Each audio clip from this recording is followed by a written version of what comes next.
Hey crypto friends and fam, I just wanted to do a quick update on the little farmhouse garden. Our beets have gotten huge. Actually, some of them have gotten so big that we've been able to harvest them. This one is going to be coming up soon. And this one right here. I wanted to show you what they look like when they're ready to be pulled out of the ground. Now this one is obviously small, you can see from my fingers. It's probably about the size of a golf ball. But this, actually I'll pull it out right now because I will take it in and I'll do a quick video on how to clean them and do smoothies with them. Here we go. So, right, you can see this is a little size of a golf ball, but when it gets brown around the tops, it tells you it's ready to be done. These have shallow roots.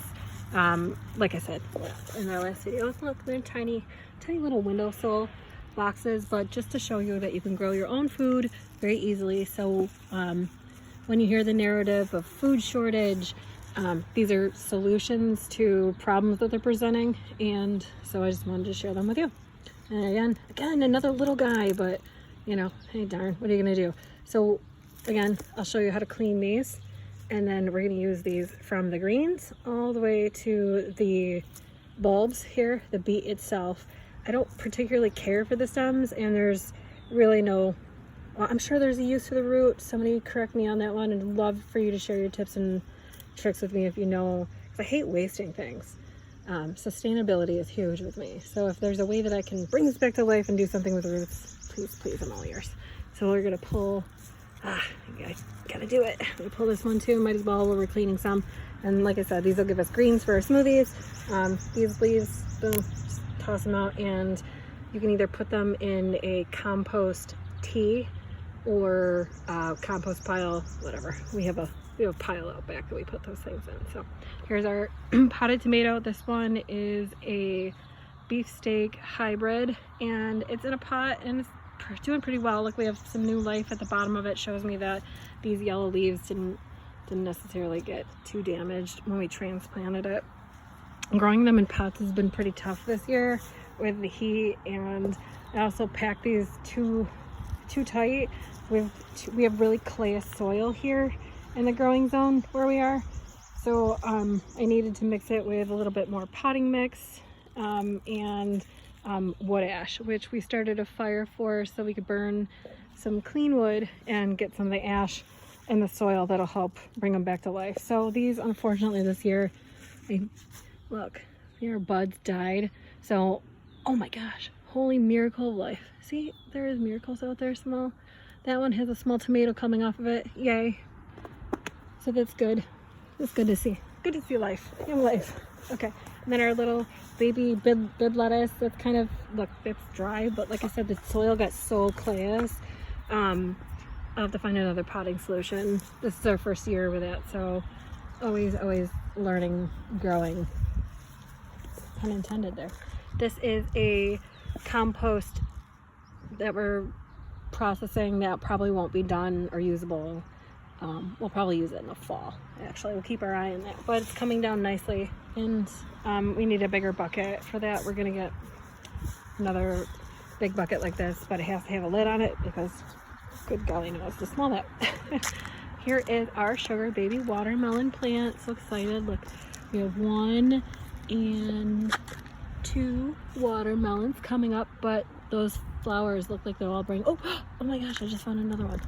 Look, it's really exciting. Look, all the way on the end down there. Get you in there. Yay, another one. So 3 so far. That's awesome. Can't have too much fresh, yummy watermelon. And these all came from seed, remember. So to watch these grow from seed all the way to this big is really exciting. Here we have a sugar pumpkin. We have 1 so far, maybe 2, actually 1 on this plant, but if you look around, we have a bunch of flowers coming up, so that looks promising. And then we have another one over here somewhere. Oh yeah, this one's a little bit bigger. There you go. Here, you can see from the side. There, little sugar pumpkin. And those are delicious for pumpkin pies. And sometimes if we have an abundance of them, we use them in dog food too. I like the sugar pumpkins because they're really fleshy, and you can make some really delicious things with the little seeds that come out too. Here we have sugar peas.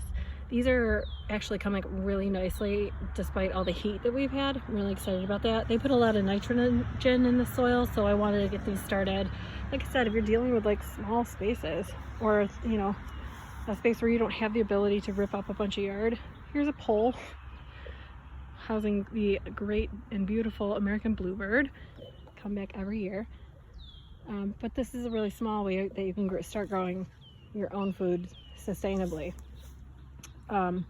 So these peas here, I'm going to let these dry out on the post, because each of these peas in this pod will, or hopefully will, produce a plant for next year, so that I can start a second generation of these and sow them from seed. So these will I'll let all of these grow out and bloom into pods, and then let them dry out on the pod so that we can sow them for next year, because we have a whole bunch of them here.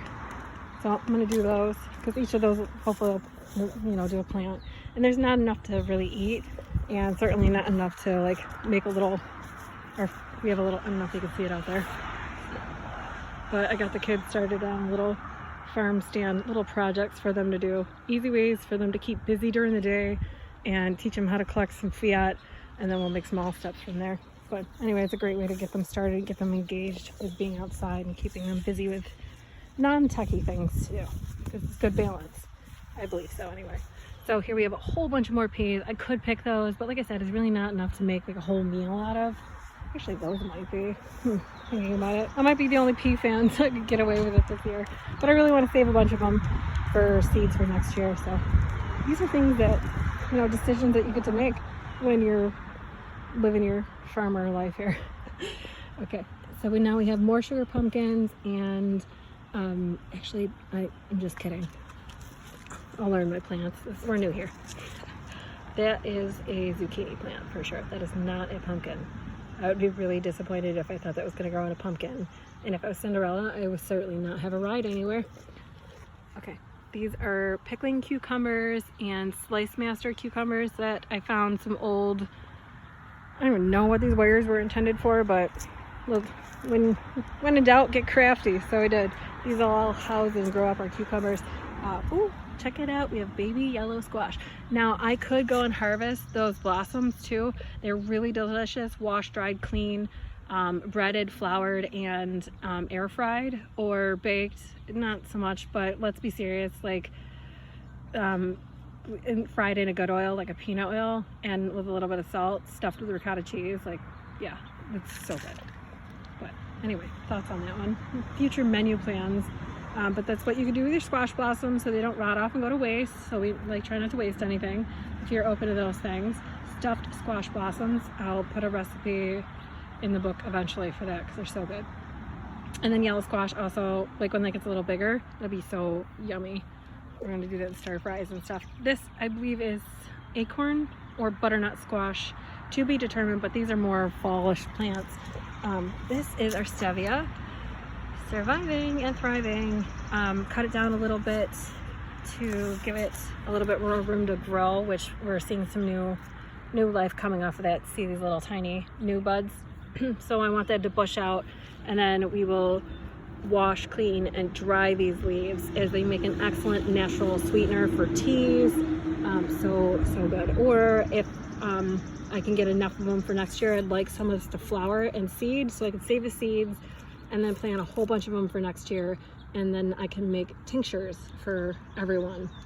So I guess I gotta really learn my plants here, because I just took a closer inspection. I'm really excited that we're getting some zucchini, because I thought we took them all down to the big farm, the little big farm. So nope, yay, we have a couple coming off of that plant too. I don't want to walk across the babies here. Here we have our Italian sweet peppers. These will make really yummy fall soups. So excited to see if we get some flowers on here, because if we don't get flowers and we don't get some pollination, we're not getting any peppers. Stands to reason. So here's our progress, and we're looking pretty good. Excited to see it grow, and we're going to check in on the big little farm this week to see if we have any more strawberries, winter berries to harvest. I know that the cherries are ready, and soon peaches will be too. So stay tuned, and we'll keep you growing. But anyway, I just wanted to show you guys with a little bit of space, you can create a whole lot of something for yourself, and cut out the middlemen with the grocery store. It gives you something to look forward to coming out and taking care of your little spot of land. It gives you something to be proud of at the end of the day. And at the end of the day, for me, it's not just about me, it's about my kids, and teaching the kids responsibility and teaching them, you know, where their food comes from, and showing them the whole process of you can do it yourself. It's just more convenient to have it there in front of you. But you don't, this way you know what's going into the dirt, you know what's going into your food, and then you know what's going into your plate, and then you know what's going into your body. And yeah, that sounds like a whole bunch of control, but I would rather have that in my hands than you know, they sneaky things into our food these days, guys, and they don't tell us about it. And for those of you that know, you know exactly what I'm talking about. And for those of you who might be a little confused, definitely some due diligence and some research into little things. Titanium dioxide is one. It's completely unnecessary in your food ingredients. The only thing titanium dioxide does, it whitens. It gives something a whitening appearance. You know, which may look better, but is it necessary? Not so much. So why put it in her body? Is it necessary to have somebody else custody our money? No. So why? And that's why all these big banks and big boys are freaking out right now, because with a little bit of space and a little bit of planning and organization and imagination, you can grow your own beets in a windowsill garden, and then have an awesome, delicious, nutritious smoothie for yourself in the morning. So if you guys are tight on space and you need to get creative with potting and everything, you know, we're here too. We're here in a small, I don't have a lot of window light in there, so we're not doing much with potted plants. And it's summer, so I'm taking advantage of the small area that I have. But I love being outside. I want to utilize my time as best I can and just enjoy the summer with the kids, because we don't get enough of those days, right? So anyway, keep up to date on your crypto information. Make sure that you're keeping a clear head, getting outside, remembering to take a walk, remembering to settle down, slow down, all these good things. But so yep, I'm gonna go inside, give these a good clean off, and get them prepped for smoothie. Yay! See you soon.